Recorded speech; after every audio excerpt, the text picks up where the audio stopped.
Hello সুপ্রিয় দর্শক, সবাই কেমন আছেন? আশা করি সবাই ভালো আছেন। তো প্রিয় দর্শক, আজকে আবার একটা খুবই সুন্দর গান নিয়ে এলাম, এত পাষাণ হইবি রে বন্ধু। তো প্রিয় দর্শক, আসলে খুবই জনপ্রিয় একটা গান, আপনারা সবাই ফার্স্টে শুনলেন, অনেক বেশি ভালো লাগছে আসলে গানটা।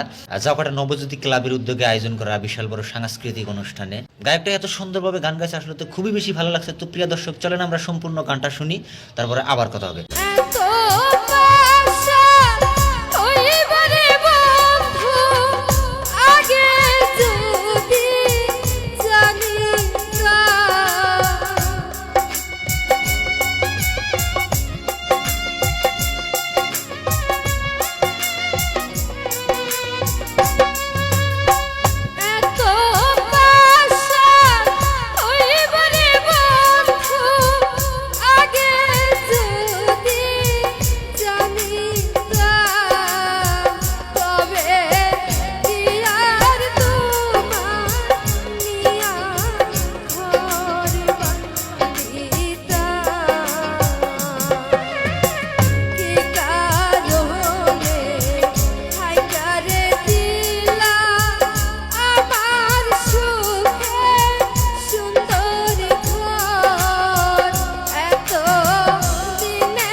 তো প্রিয় দর্শক, গানটা কিরকম লাগছে অবশ্যই আপনারা কমেন্টে জানাই দিবেন। এবং আবার কিভাবে লাগছে গানটা? গানটা খুব ভালো লাগছে আর কি। ফার্স্ট ক্লাস লাগছে কিন্তু। আর প্রোগ্রামে তো অলরেডি আমরা ছিলামই। তো একদম জাউকাটা নবজ্যোতি ক্লাবের উদ্যোগে আয়োজন করা সাংস্কৃতিক অনুষ্ঠানে এত সুন্দরভাবে গান গাইছে, দর্শকের মন জয় করে আলাইছে। তো প্রিয় দর্শক, আসলে অনেক অনেক বেশি ভালো লাগছে। আপনাদের কাছে কিরকম লাগছে অবশ্যই কমেন্টে জানাই দিবেন। এরকম নিত্য নতুন সুন্দর সুন্দর ভিডিও পেতে আমার ফেসবুক পেজে আমার বাবুটিকে আপনারা ফলো করে দিবেন। এবং প্রিয় দর্শক, আমার ইউটিউব চ্যানেলে অনেক সুন্দর সুন্দর কমেডি ভিডিও, অনেক সুন্দর সুন্দর ফানি ফানি ভিডিও আছে, আপনারা দেখে আসতে পারেন আমার বাবুটিকে। আপনারা এখন ইউটিউবে যান এবং সার্চ করেন আমার বাবুটিকে। তো প্রিয় দর্শক, থ্যাংক ইউ, ধন্যবাদ। আবার দেখা হবে নতুন এক ভিডিওতে। সবাইকে থ্যাংক ইউ।